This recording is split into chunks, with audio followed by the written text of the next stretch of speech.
हैं, ये क्या समझते हैं? खान साहब, पीपल्स पार्टी के एमपीएस शर्जील मेमन तो जेल के अंदर से आपसे बड़ा जलसा कर सकता है। पाकिस्तान पीपल्स पार्टी के जियाले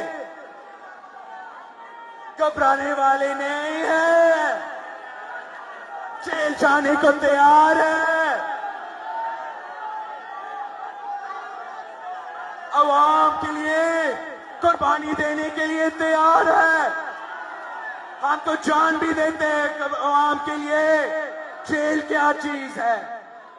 हमें एहतसाब से कोई एतराज नहीं, बल्कि हम चाहते हैं कि सही एहतसाब हो, करप्ट को पकड़ो, इंसाफ हो, अक्रॉस द बोर्ड अकाउंटेबिलिटी हो, मगर सियासी इंतकाम, पॉलिटिकल इंजीनियरिंग ना हमें कबूल है और ना हैदराबाद के अवाम को कबूल है।